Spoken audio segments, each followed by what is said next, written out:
E quando a gente fala de mercado de soja, praticamente temos ali uma grande convicção, né, ou pelo menos foco em como que estão alguns cenários nos Estados Unidos.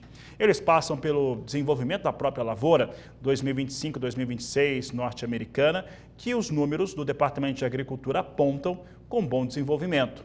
O outro fator é a política de biocombustível nos Estados Unidos, que chegou a ser anunciado pelo governo Trump, uma promessa de utilização maior de soja, produção de biodiesel B20, B30, 100%, e na verdade isso até agora, pelo menos, não saiu do papel, isso mexe com o mercado.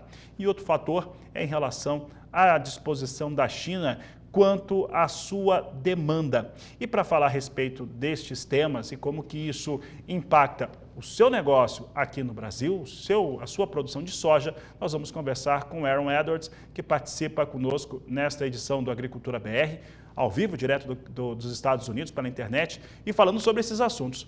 Aaron, aí por aí, nós temos aí nos Estados Unidos, nós temos um bom desenvolvimento da safra, nós temos uma política de biocombustível que foi anunciada. Eu até comentei aqui que Donald Trump teria feito uma das situações mais inesperadas, né? Porque seria um grande anúncio de envolvimento, né, de produção de combustível, de biocombustível, né, contra petróleo, né, que você vai produzir muito mais biocombustível e sem fazer muito alarde, né, diferente do que a gente vê, por exemplo, nos países europeus. Mas o problema é que isso não saiu do papel. Como é que esses fatores aí caseiros dos Estados Unidos estão impactando no mercado de soja, na Bolsa de Chicago? Boa tarde, seja bem-vindo. Boa tarde. Excelentes pontos e eu gostaria de pontuar três, né? Só responder três. Então, temos o biocombustível nos Estados Unidos, a demanda chinesa e a lavoura nos Estados Unidos. E eu acho que a melhor resposta para os três é pensar no horizonte de tempo. Então, se a gente está falando do longo prazo, que nem você falou, essa política de biocombustível não saiu do papel. Precisa sair do papel. Mas é uma solução de longo prazo. Dificilmente isso vai trazer um impacto de curto prazo no preço. A demanda chinesa eu colocaria como médio prazo, semanas, meses.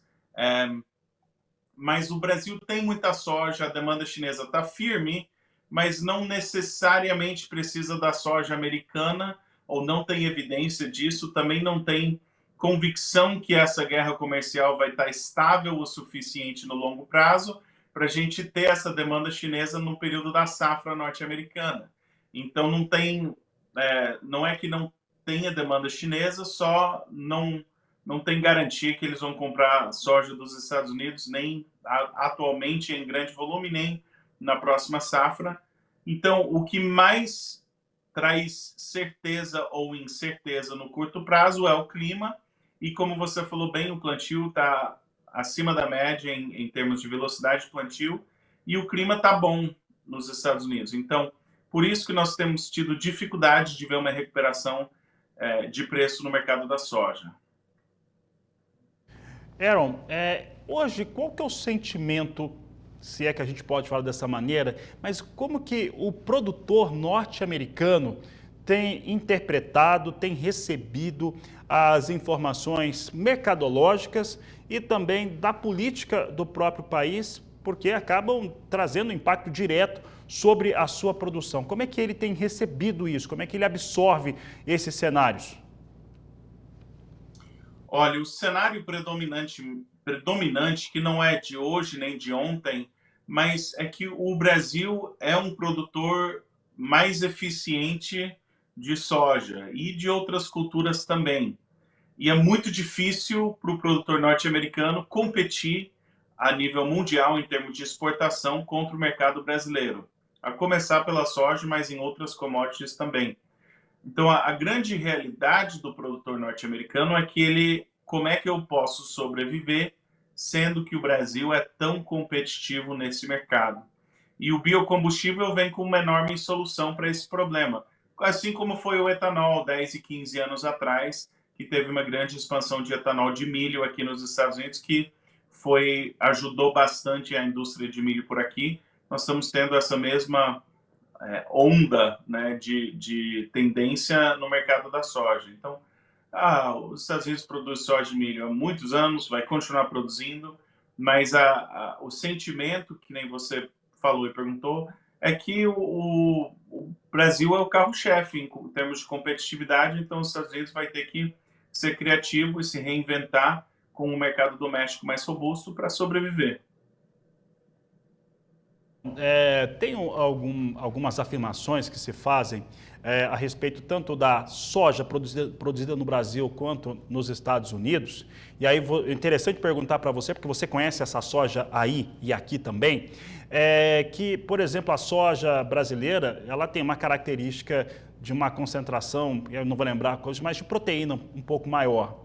E a dos Estados Unidos é uma soja que ela é mais interessante, principalmente quando você tem necessidade de armazenamento, né? E a China trabalha muito com a questão estratégica de armazenar soja.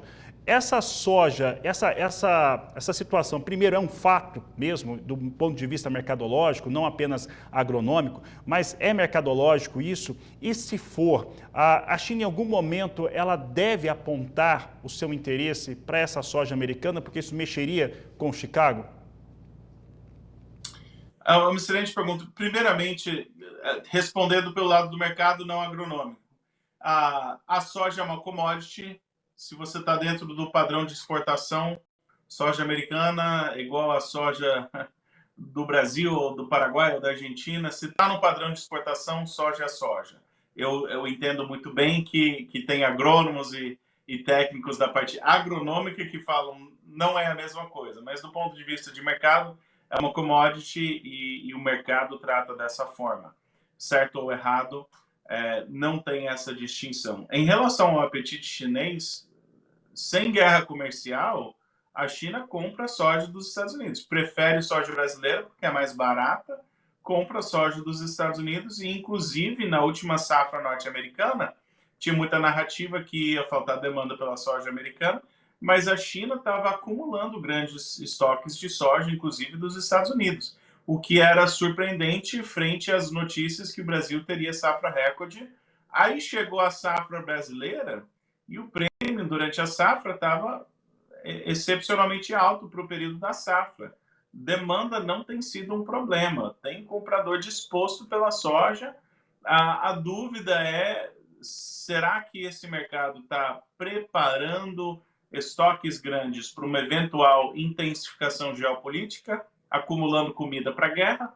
Ou será que essas compras e esse apetite por compra é para ganhar paciência, para não precisar comprar em um momento de alta, um momento de escassez, se prevenir pelo mercado. E isso é importante porque se você está com a mentalidade como comprador de acúmulo de estoques por causa de medo, nunca é o suficiente, por assim dizer. Agora, se você está tentando comprar soja mais barata, quando o preço sobe, você sai do mercado. E essa, para mim, essa é a grande pergunta em relação à demanda. Mas tudo que a gente sabe agora em um mercado tímido de preços, né? A gente não tem tido grandes preços, é que a demanda está firme.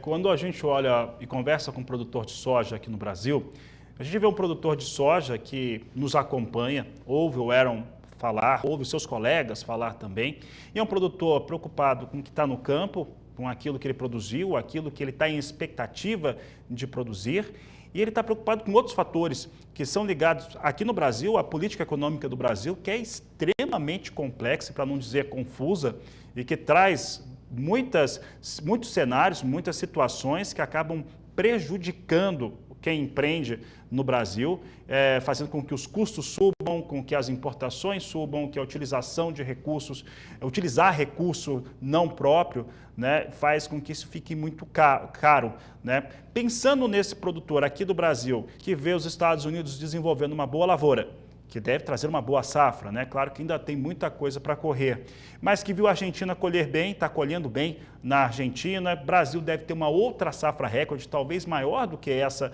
da 24-25.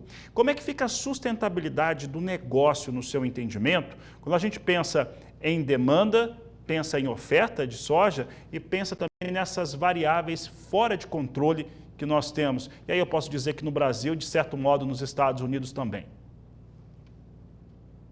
Olha, é muito importante para mim a gente distinguir entre, em momentos de margens mais apertadas, muitos produtores extrapolam que a tendência de produção vai ser balizado pela tendência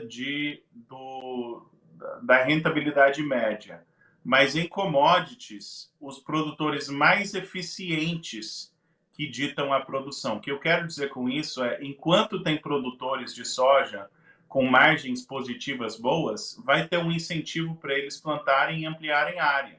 Então, a quantidade produzida não necessariamente muda. Quem produz, aí sim, e muda muito em momentos, digamos, das vacas magras, porque os produtores que não conseguem financeiramente permanecer na atividade saem da atividade, mas produtores que conseguem ter margem permanecem e crescem. Então, a notícia boa, digamos, para o mundo, ruim para o produtor, é que o mercado não precisa garantir lucro para a produção de soja. Bom para o mundo, porque isso, a eficiência do produtor mais eficiente garante alimento e produção de grãos ao nível mais barato possível. Em relação aos Estados Unidos,